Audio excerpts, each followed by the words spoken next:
नमो नमः। मैं अभिषेक कुमार स्वागत करता हूं आज आप सभी का अपना यूट्यूब चैनल संस्कृत डिपार्टमेंट में। आज इस वीडियो में हम लोग जानेंगे अनुवाद प्रकरण के बारे में, अर्थात हिंदी से संस्कृत अनुवाद कैसे करते हैं और संस्कृत से हिंदी अनुवाद कैसे करते हैं, इसके बारे में कुछ नियम हम लोग बिंदुवार चर्चा करेंगे। तो शुरू करते हैं आज का वीडियो। सबसे पहले हमें यह जानना जरूरी है कि अनुवाद कहते किसे हैं। तो इसका उत्तर हो जाएगा, किसी एक भाषा में व्यक्त किए गए भावों को किसी दूसरी भाषा में रूपांतरित करने को अनुवाद कहते हैं। अर्थात कोई अन्य भाषा से अन्य भाषा में जब हम ये रूपांतरण करते हैं तो अनुवाद कहलाता है। अर्थात जैसे हम हिंदी से संस्कृत में अनुवाद करेंगे। अब इनके नियम क्या क्या हैं, अनुवाद करने के कुछ बिंदु सह नियम अभी हम लोग जानेंगे। पहला नियम है अपदम न प्रयुंजित। मतलब सूत्र क्या है, अपदम न प्रयुंजित, अर्थात जो पद नहीं है उसका प्रयोग संस्कृत में नहीं करना चाहिए। अर्थात सुबंत और तिङंत के प्रत्ययों से युक्त शब्दों को ही प्रयोग करना चाहिए। जैसे राम पठति और एक वाक्य लिया राम पठति। दोनों में अंतर क्या है दोस्तों, ये देखिए कि रामः जो शब्द है यह सुबंत प्रकरण के अंतर्गत आता है, लेकिन राम शब्द जो है वह पद के अंतर्गत नहीं आता है, इसलिए यह राम पठति वाक्य गलत हो जाएगा। हाँ, एक और जरूरी बात दोस्तों, आपको अनुवाद करने से पूर्व सुबंत प्रकरण और तिङंत प्रकरण अर्थात शब्दरूप और धातु रूप आना चाहिए। दूसरा बिंदु है वाक्यों में पदों का विन्यास। वाक्य में पदों का विन्यास इस प्रकार करना चाहिए कि श्रोता वक्ता का पूरा पूरा अभिप्राय समझ सके। अर्थात वाक्य अपनी सभी योग्यता से पूर्ण हो। किसी भी वाक्य को पूर्ण करने के लिए उसे आकांक्षा, योग्यता और आसक्ति, इन तीन विशेषताओं से पूर्ण होना चाहिए। अब ये तीन विशेषताएं क्या क्या है, इसका भी विस्तार से चर्चा करेंगे। तो पहला है आकांक्षा। आकांक्षा क्या है कि एक पद सुनने के बाद श्रोता को वाक्यों के पूर्ण अर्थ ज्ञान के लिए दूसरे पद को सुनने की इच्छा होती है, इसी को आकांक्षा कहते हैं।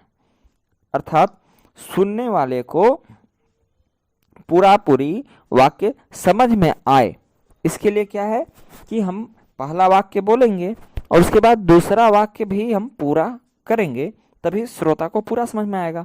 तो दूसरा वाक्य सुनने के लिए जब हमारे मन में इच्छा उत्पन्न होगी, उसी को आकांक्षा कहते हैं। आकांक्षा रहित पद वाक्य नहीं कहलाते हैं। आकांक्षा के बाद है योग्यता। योग्यता में है कि पदार्थों के परस्पर संबंध में बाधा का अभाव ही योग्यता है। अर्थात कि जब हम कोई वाक्य बोलते हैं या जब कोई वाक्य का हम अनुवाद करेंगे तो वाक्यों के शब्दों के साथ परस्पर विरोध ना हो। जैसे एक उदाहरण से इसको समझते हैं। मैंने एक वाक्य लिया, कृषकः वह्निना सिंचति, अर्थात किसान आग से सींचता है। तो ऐसा पद समूह वाक्य नहीं कहलाता। क्यों? क्योंकि वहनी और सिंचन कार्य दोनों में परस्पर विरोध है। आग से कभी सिंचाई नहीं हो सकती, इसलिए ऐसा वाक्य गलत होता है। उसके बाद है ग, आसक्ति। आसक्ति जो है वह सन्निधि को आसक्ति कहते हैं। सन्निधि अर्थात समीपता। वाक्य में एक पद का प्रयोग के पश्चात अनुचित दूरी या विलंब से दूसरे पद का प्रयोग करना उचित नहीं है। अर्थात यदि अभी राम कहा या लिखा जाए और 1 घंटे के बाद 2 पृष्ठों के बाद गच्छति लिखा जाए या कहा जाए तो ऐसा पद समूह वाक्य नहीं कहलाएंगे। तीसरा नियम है कि अनुवाद करते समय सुविधा के लिए साधारण वाक्यों में पहले कर्ता, उसके बाद कर्म आदि का अंत पद और अंत में क्रिया का प्रयोग करना चाहिए। जैसे एक सूत्र में किसी ने कहा है, आदौ कर्तृ पदम वाच्यम द्वितीय आदि पदम तत अन्ते क्रियापदम द्वेयत् में तद्वाक्यम लक्षणम। मतलब क्या? जैसे वाक्य में कर्ता जिस पुरुष और जिस वचन का हो, क्रिया भी उसी वचन की होगी। अर्थात कर्ता अगर प्रथम पुरुष एक वचन का होगा तो क्रिया भी प्रथम पुरुष एक वचन की होगी। जैसे रामः रोटिकां खादति। चौथा बिंदु है, प्रायः कर्ता के विशेषण को विशेषण के पूर्व एवं क्रिया के विशेषण को क्रिया के पूर्व ही रखना चाहिए। जैसे सुशीलः बालकः मंदम मंदम गच्छति। अब यहाँ आप देखेंगे दोस्तों कि बालक जो है वह कर्ता है, लेकिन बालक कैसा है? तो वह सुशील है, तो इसका विशेषण क्या है? सुशील। फिर गच्छति, गच्छति क्रिया है, लेकिन इसका विशेषण क्या हो? मंदम मंदम। तो जो विशेषण है वह कर्ता के पूर्व में रहना चाहिए। पांचवा बिंदु है, विशेष्य का जो लिंग और वचन होगा वह लिंग और वचन विशेषण का भी होगा। जैसे मधुर शब्द, यहाँ मधुर पुल्लिंग है और शब्द भी पुल्लिंग है। अगला उदाहरण देखते हैं, मधुरा वाणी। यहाँ मधुरा स्त्रीलिंग प्रयोग हुआ है, तो वाणी क्या है? स्त्रीलिंग। मधुरानी वचनानी, यहाँ दोनों शब्द नपुंसक लिंग प्रयोग हुए हैं, तो अर्थ यह है कि जिस लिंग और वचन का जो विशेषण होगा उसी लिंग और वचन का विशेष्य भी होगा। अगला बिंदु है, कर्म के विस्तार को कर्म के पूर्व ही रखना चाहिए। जैसे रामः सुंदरम पुस्तकम ददाति। यहाँ हम पुस्तक देने की बात करते हैं, लेकिन कैसी पुस्तक? तो सुंदर पुस्तक। तो कर्म जो है वह कर्म का विस्तार पूर्व में होगा। सातवां वाक्य है, वाक्य में संबोधन रखने पर पहले संबोधन का ही प्रयोग करना चाहिए। जैसे हे राम अत्र आगच्छ। यहाँ हम राम को बुला रहे हैं, तो उसके लिए राम संबोधन जो है वह वाक्य के पूर्व होगा। आठवां बिंदु है, वाक्य में अधिकरण पर स्थान तथा कालवाचक अव्ययों को आरंभ में ही रखना चाहिए। क्या है दोस्तों? वाक्य में अधिकरण पद, स्थान तथा कालवाचक अव्ययों को पदों को आरंभ में ही रखना चाहिए। जैसे तत्र राजसिंह नाम नृपः आसीत्। यहाँ क्या है? तत्र जो अव्यय है वह वाक्य के पूर्व में लगा हुआ है। उसी तरह एक और वाक्य लेते हैं, एकदा शीतकाले वृष्टि अभवत्। एक समय शीतकाल में वर्षा हुई थी। तो इस तरह से जो अव्यय पद होते हैं वह पूर्व में रहना चाहिए। नौवां वाक्य है, ततः अथ अपि च आदि वाक्य या आदि अव्यय वाक्य में पहले ही प्रयोग होता है। मतलब कि जो अव्यय पद हैं वह वाक्यों के पूर्व में ही प्रयोग होने चाहिए। 10वां बिंदु है, भो अहो ए आदि संबोधन सूचक अव्ययों का प्रयोग भी वाक्य में पहले ही करना चाहिए। जैसे भो भो राम श्रूयताम। राम सुनो। तो इस तरह से जो अव्यय शब्द हैं या जो संबोधन शब्द हैं वह वाक्य के पूर्व लगना चाहिए। 11वां बिंदु है, च वा चेत तू ही एव इव आदि अव्ययों का प्रयोग कभी भी वाक्य के आरंभ में नहीं करना चाहिए। अर्थात दोस्तों, जैसा मैंने पहले बताया कि अव्यय वाक्यों में पहले अव्यय पदों का प्रयोग करते हैं, लेकिन कुछ ऐसे भी अव्यय पद हैं जिनका प्रयोग हम वाक्य के आरंभ में नहीं कर सकते हैं। उदाहरण आपका दिया हुआ है।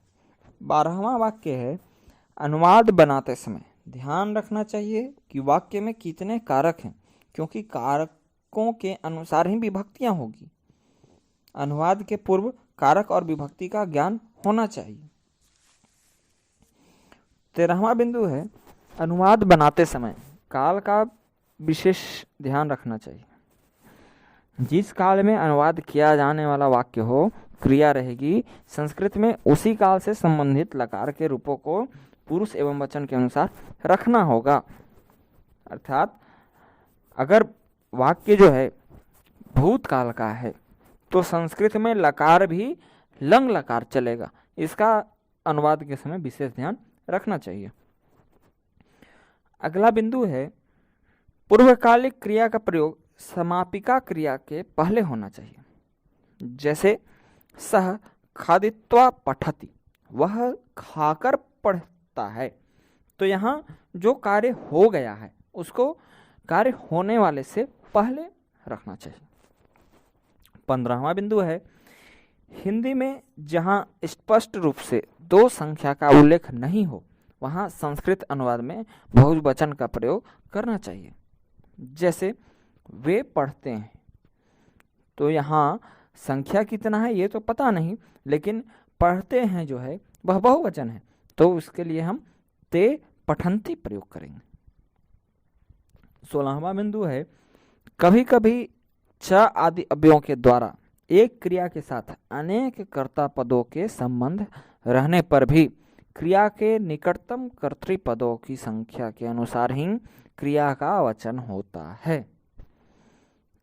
जैसे उदाहरण से इस वाक्य को हम समझते हैं, गोपाल द्वौ भृतौ रमेश प्रयागम गच्छति।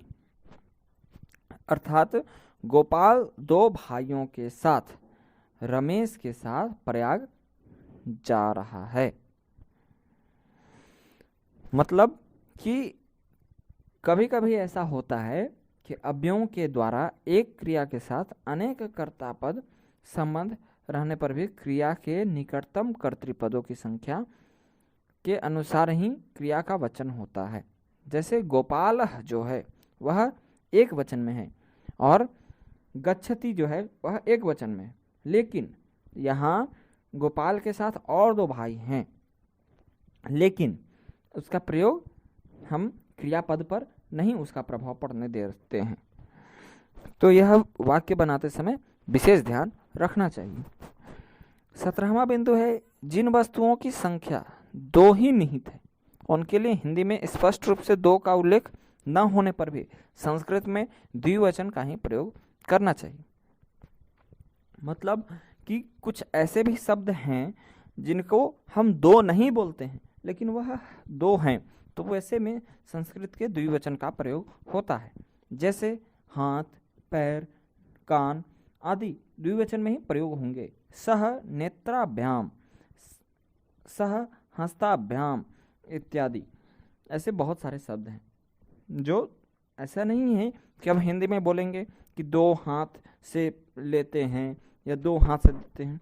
वो हिंदी में प्रयोग होता है हाथ से करते हैं, लेकिन संस्कृत में क्या हो जाएगा, हस्ताभ्याम। अगला बिंदु है, यदि माँ के बाद व्यंजन वर्ण आए तो माँ का अनुस्वार ही लिखना चाहिए। बहुत सारे लोगों को यह पता नहीं है कि कब कब हम ऊपर में माँ लगाते हैं। तो जब भी व्यंजन वर्ण आए माँ के बाद तो माँ अनुस्वार में चला जाएगा। जैसे रामः पुस्तकम पठति। अब यहाँ देखिए कि रामः के बाद पुस्तकम जो है वह पुस्तकम में हम माँ भी लिख सकते थे, लेकिन आगे में व्यंजन वर्ण है इसलिए हम पुस्तकम में अनुस्वार लगाएंगे। 19वां बिंदु है, समुदायवाचक शब्द एक वचन में रहते हैं फिर भी बहुवचन का भाव व्यक्त करते हैं। जैसे देवगण, देवगण क्या है, एक समुदायवाचक शब्द है, लेकिन इसका प्रयोग जो है वह एक वचन में ही होगा, लेकिन भाव इसका बहुवचन में रहता है। इसके बाद 20वां और अंतिम जो नियम है वह है, कर्ता और क्रिया के पुरुष और वचन समान होते हैं। यदि वाक्य में पुरुष वचन समान होते हैं तो वह वाक्य शुद्ध होगा। अर्थात क्रिया जिसका है, कर्ता जिसका है, क्रिया भी उसी का रहेगा। तो इस तरह से आज हम लोगों ने अनुवाद करने के 20 नियम पढ़े हैं। इस 20 नियम को ध्यान में रखते हुए अब हम लोग अगले वीडियो से अनुवाद सीखेंगे। इसके पहले दोस्तों आप शब्द रूप और धातु रूप याद कर लेंगे, इसके बाद हम अनुवाद अच्छे से कर पाएंगे। तो मिलते हैं अगले वीडियो में। यह वीडियो आपको कैसा लगा यह हमें कमेंट करके ज़रूर बताइएगा। धन्यवाद।